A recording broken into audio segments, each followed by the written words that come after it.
The LinkedIn Podcast Network is sponsored by TIAA. TIAA makes you a retirement promise, a promise of a guaranteed retirement paycheck for life. Learn more at TIAA.org/promises pay off. You know, in the context of trauma, sometimes we're so protected by our amygdala or the fear response, we don't even know what happened, right? And so I think you also have to assume that there are a lot of unconscious things that are driving people. But yeah, I think remembering that they're the inner child of each person and that there's something that's deeply triggering in everyone is really important as you manage.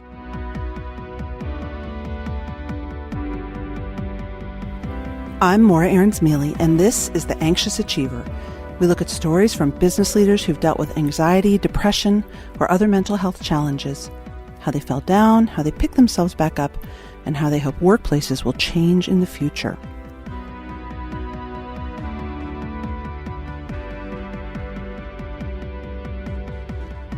You can't really go anywhere today without hearing the phrase self-care, and it's easy to make light of the concept.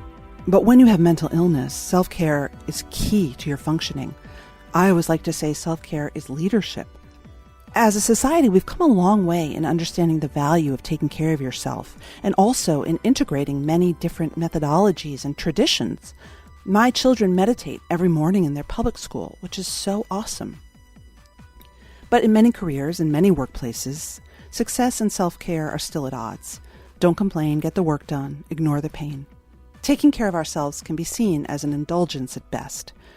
I completely disagree with this, as do almost all medical professionals. Well, extreme self-care, from the important to the ridiculous, is the point of Goop.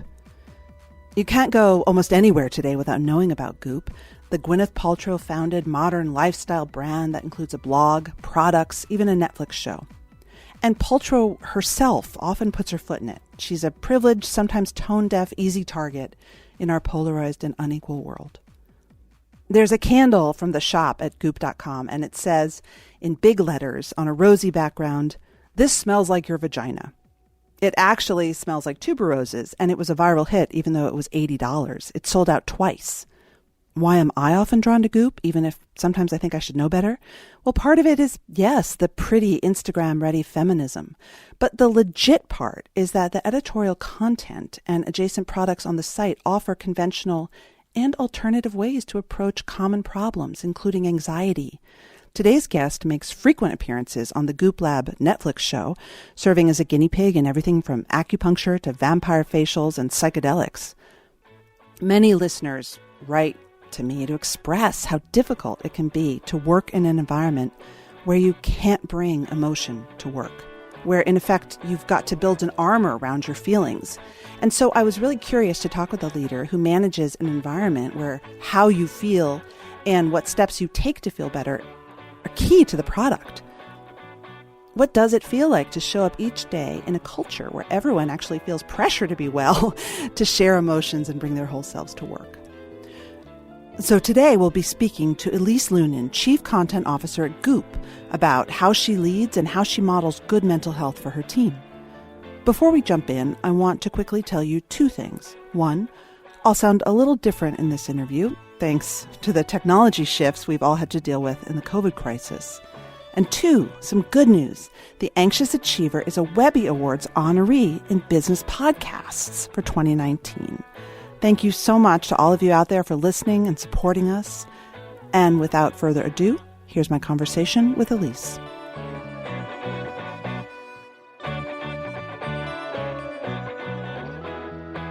The reason I wanted to have you on the show was I wanted to know, this is a show about anxiety and leadership ultimately. When I watched the show, The Goop Lab on Netflix, I was so struck by how open everyone was about their feelings, their anxiety, their trauma. And, you had like the IT team on the show, the accounting team. Yeah. It wasn't just the content team. And it was awesome to see.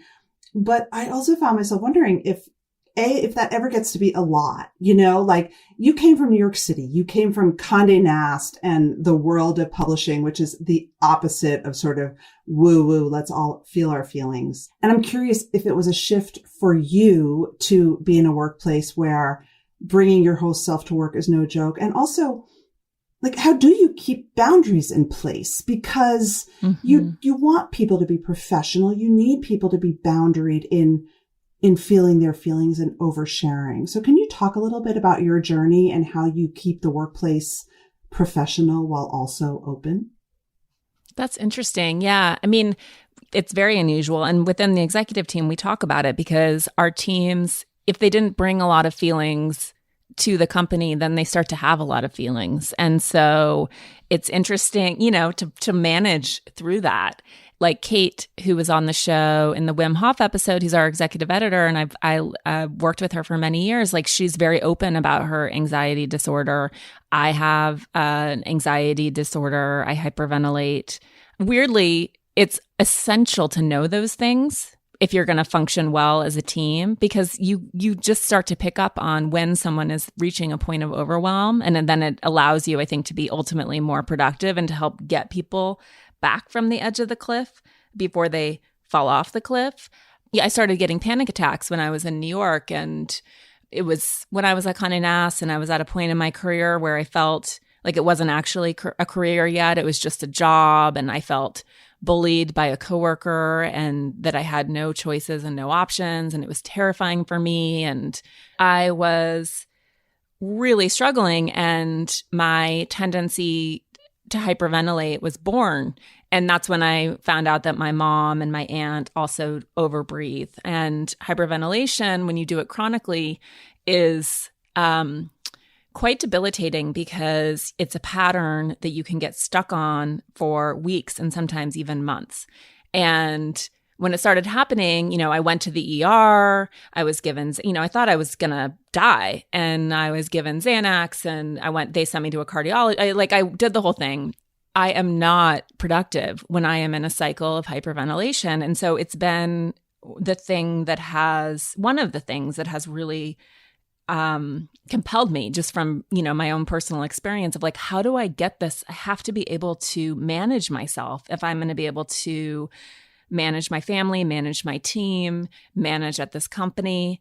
And I think everyone has that thing. And so for companies to not acknowledge that isn't really a productive option, because clearly people can't do their best work when they feel like they can't take a deep breath, or whatever it is that might be interfering. Yeah, but at the same time, it requires you to, you still have to go to work, like you still have to function.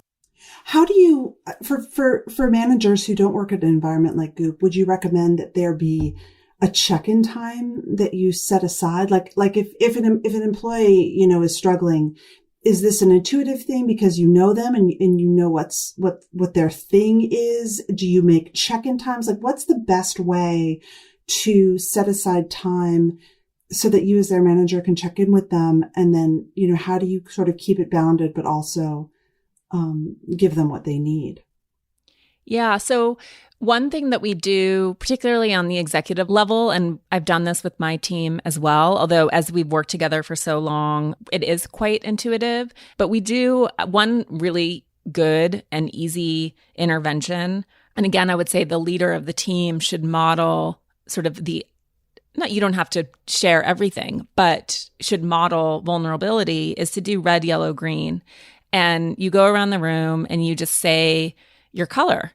And you can say, you can not elaborate. You can be like, I'm just really red today. You could say, I'm really red today because my mother got a really scary diagnosis and I am completely preoccupied and probably will be irritable.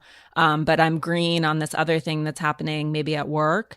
People can elaborate or not elaborate. But I think it's just sometimes also important to remind leaders and team members that we all have lives that are complex and that exist beyond the office, and that sometimes there's invariably going to be seepage, and we have to hold space for that. And I think, again, having ways of communicating like that is very helpful, because then it also prevents people from making up stories, right? So if I'm really stressed or you're really stressed, and then you bring that into the office and it has nothing to do with work, and you're abrupt and short with people, and then the person you manage leaves your office and they're like, oh my God, I'm going to get fired, or and people start to spiral. And so I also at team meetings in particular, I'm like, is anyone making up any stories? Is anyone need clarification on anything? You'll say that. Sure, you'll say, is anyone making up? Do people know what that means? Is that something that you sort of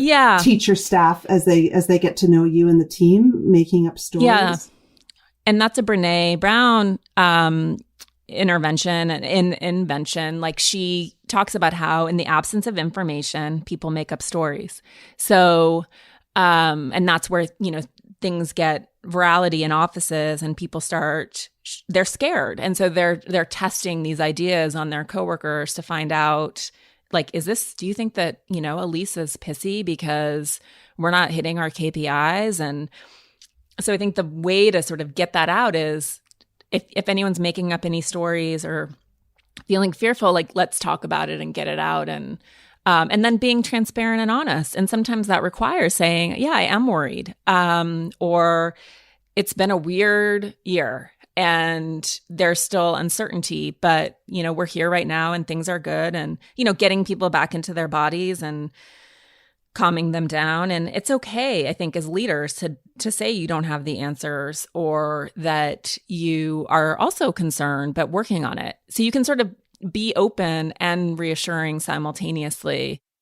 The LinkedIn Podcast Network is sponsored by TIAA. In the last 100 years, we've seen financial markets swing, new currencies come and go, decades of savings lost in days, all showing that a retirement plan without a guarantee, quite simply, isn't enough. So more than a retirement plan, TIAA makes you a retirement promise. A promise of a guaranteed retirement paycheck for life. A promise that pays off. Learn more at TIAA.org/promisespayoff. Sometimes, though, as a leader, and I think I've read about you that you're the breadwinner in your family as well, and that brings so much stress. And sometimes as a leader, especially during these times, it's really scary. And you have to sort of keep that fear separate from your team. It's like parenting. You want to be real with your children, but at the same time, they need to know that you're still the parent. And what do you do with your big and scary feelings as a leader? So I really believe in therapy. I think even if people aren't necessarily dealing with a crisis in their life, or, feel like their relationships are really strong, I still think it's good to have a therapist if you can afford it. And so I like to think of my therapist as the person who, holds my hair and pats me on the back while I have energetic anxiety barfs. Like, I just unload, it's like all the trying on all of those things. I do it with him, and then he holds the space for me and challenges me, and we talk through things, and I can do what another really important person in my life. She's a psychologist and an astrologer named Jennifer Freed, and she's just like the best and so reassuring and also wise and realistic. And she, with me and my anxiety, was like, you can also, when these things happen and they're scary, take them all the way to the end. Just like, and if that happens, and then what? And if that happens, and then what? And then if that happens, and then what? Until you get to the point where you're like, okay, I can accept whatever the and then what is. Sometimes it helps to catastrophize, and just, you can do it either, with a therapist, with a friend, with your partner, even if it means like, okay, you have to just let me sound a little crazy and express all my fears. And I don't want you to respond. I don't want you to problem solve. I don't want you to reassure me. I just need to get this out. I'm curious if in an environment where people are much more open about what triggers them, especially in terms of their anxiety, if there's a different way you handle criticism and confrontation or feedback. Something that I have experienced myself is, as a very anxious person, and I'm working on this, is I run away from feedback and criticism because I'm so scared of it, and I globalize it. So talk about how you use as a manager knowledge of your team's triggers almost. Because I'll give you an example. I have a friend who she's very open. She's open about she went through severe childhood trauma, and certain things trigger her.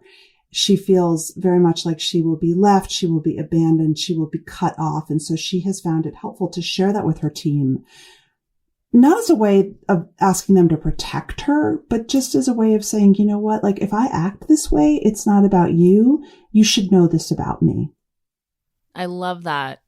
I think that's so powerful. And I think it often requires work. And not everyone is equipped for that. Like not everyone really understands their inner child. Like my inner child is about safety and security and never feeling safe and secure.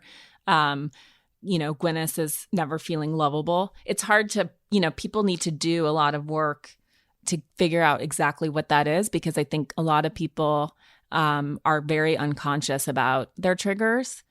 Do you know the triggers of the executive team and your team? Like you just rattled off Gwyneth's. I'm just curious. Is that like something that you have? Like I am an INTJ. Yeah.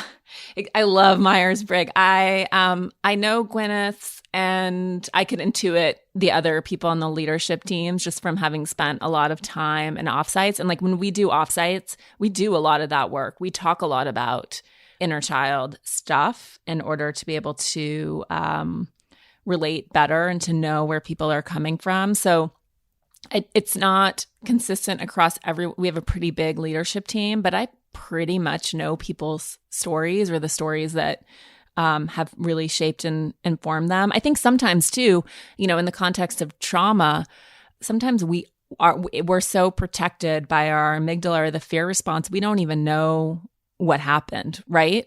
And so I think you also have to assume that there are a lot of unconscious things that are driving people. But yeah, I think remembering that they're the inner child of each person and that there's something that's deeply triggering in everyone is really important as you manage. And, what I will offer if you don't know that or are building relationships is that in terms of feedback and having those harder conversations, one thing that we do is it's a practice called speaking straight and listening generously.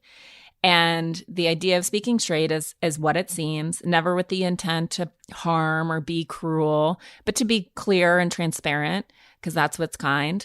And then listening generously is the goal of listening with the goal of your mind being changed. So the way that it works is if you're having a feedback conversation is you say to the person, oh, I need to speak straight to you about something, which obviously is scary, right? And then that's an immediate cue that you need to listen generously. And so you sort of have to relax into it and not respond or defend and just listen and try to understand that person's point of view first before you move to shut down the conversation. So it takes practice and it's scary, and we practice and model it with each other, but it's really helpful because otherwise your immediate response when someone comes at you with feedback is to defend and to get scared. And I think you can also give feedback by acknowledging the way that that the person operates and acknowledging, if someone's resistant to new ideas, for example, and it's getting hard for the team, you can say like, I know how much you feel like you need to control situations. It's one of the things that makes you so incredibly valuable. Like you never drop balls and you always get things done. And you're one of the most reliable people at the company. I just want to point out that sometimes it can make you resistant to other ways of doing things and other people's ideas.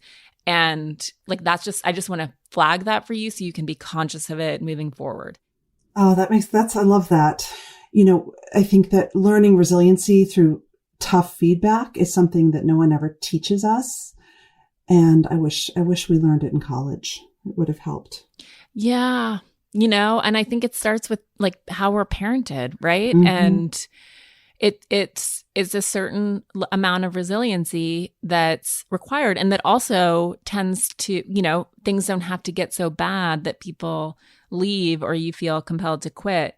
I think even conversations around maybe this job not being the right job for someone can be positive, not to sound Pollyanna-ish, but I think that there's so much like negativity and fear wrapped up in those conversations and there's always this idea from employers that by letting someone go or whatever, that you're depriving this person of the best opportunity of their life, where in reality, I think what often happens, particularly if it's done well and the person truly is not like a good fit or living their purpose, or, is that it can be the best thing that it's scary, of course, but it can be the best thing. It's a gift. And employers, I think, are too sanctimonious really about being like, this is terrible for this person. When in the reality, if you do it well and with kindness and you're sort of like, this is clearly not the right thing for you. And I don't want you to waste years of your life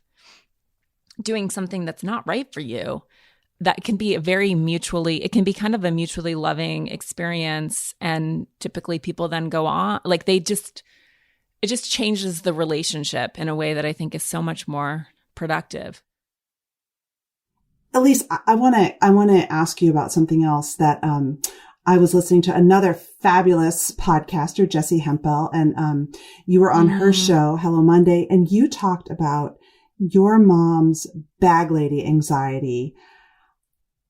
Like my ears perked up. I also grew up, my mother, God bless her, still, horrible anxiety about ending up with nothing as a woman. And I think you said your mom's was so sort of legendary. She actually went on the Donahue show to talk about it. But can you talk about that, and then how that has affected you and your relationship with money at work? Yeah. I mean, it's a big deal for my mom. And to this day, this is every time I talk to her, she asks me if I'm going to lose my job. That's the level of her anxiety for my future and my kids. And it's very hard for her. And she, again, is someone who doesn't have a therapist. It would be profound for her to just have someone to get all of that anxiety out. But yes, she grew up, both of my parents grew up with scarcity. And my mom grew up the oldest of 7 kids in Iowa and, did have food scarcity, and they got through it, of course. But she just grew up very uncertain, and it stuck with her. I think just that fear, that foundational fear around safety and security. And as I said, that's my thing, right? Like that was one of my inheritances. And in some ways it's been a gift because it drives me, and it's driven me very hard throughout my early life. My dad doesn't operate like that, but my mom, is constantly on it with both me and my brother. My brother is not as infected by it as I am. Now, I'd say in the last 5 years, like 10 years, maybe, really after a point in my life where I was like, okay, I have a career and I can do this. I'm good at what I do. And there is a need for this in the world. And it aligns with what I think my purpose is. It was really only then, even though I don't have sort of endless financial security, we have a, perfectly nice life, et cetera. We're not rolling in it, but it's good. It's only then that I could really start the work of putting that down and understanding that it was not serving me. This like do is not sustainable. And I have got to learn how to be and, trust the universe. And honestly, it's like, this might sound delusional to some people, but I was talking to an intuitive who's a friend, and she was like, money is not your issue in this lifetime. That is not like what you're here to learn. And just that alone was so helpful because it helped me transition again, maybe delusionally, into this place of having more faith in the universe and really having foundational faith in myself, that it's not like that is not my thing. And I can feel that, it's like, it's easy to poke that bear with a stick, but yet I've gotten very good at reminding myself like, that is not your thing. I've always been able to make it rain somehow, and I know that I can continue to do that. And then now it's become more about controlling that and not operating from a place of fear. Because when I operate from a place of fear, I've co-written books my whole career in addition to having a full-time job. And it was amazing. It helped me buy a house, et cetera. It was like it's been an amazing mechanism for me to feel safe and secure. And I've met some extraordinary people doing it. But when I operate from fear, it's when my agent will be like, hey, there's this random project. And I'm like, I'll do it. And she's like, really? Like, why? Because you'd be staying up like, all hours and trying to squeeze in ghostwriting a book in addition to your very busy full-time job and kids and da-da-da-da-da. Et cetera. It's not necessary. And so, but I've done that in the past where I'm like, I operate from that fear place. And now it's like, I'm just constantly wrestling it down and constantly reassuring myself that like, yes, if it comes to that, I can always do that, but I don't need to do it just because I can, that distinction, like just because you can do something doesn't mean you should.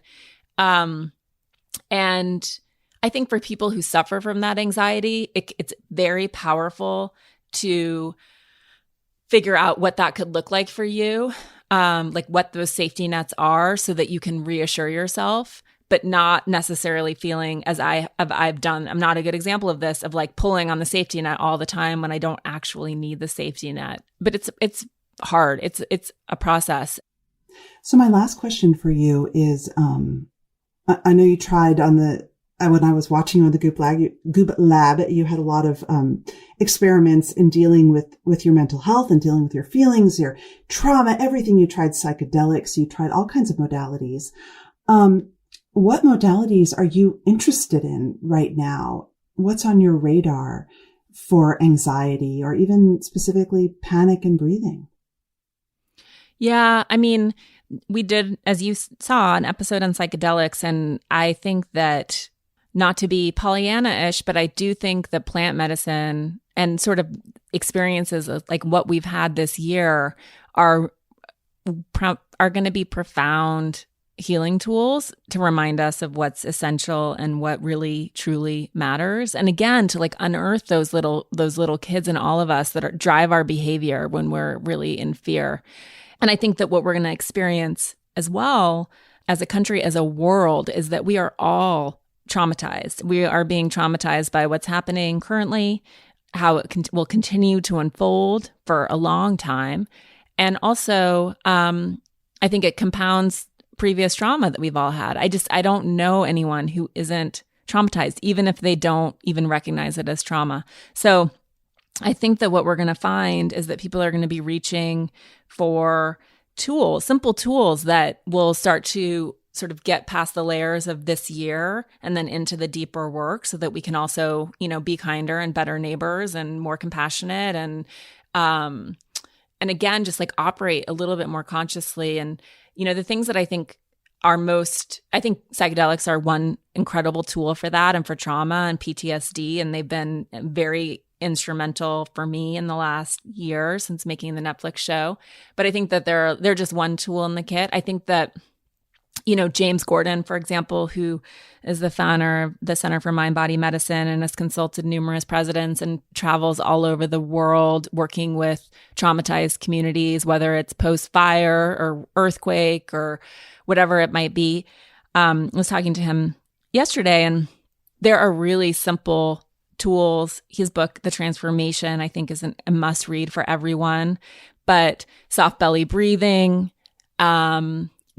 which is you just relax your stomach. And as you breathe in, you think soft. And as you exhale, you say belly, internally or not. And you just it's very relaxing. And then I think it's going to be a question of moving our bodies and really getting it out. He does shaking and dancing, which is like you literally shake like an animal and dance for 5 to 10 minutes, or the like hypnotic breathing, which is like you move your arms like a bird really frantically.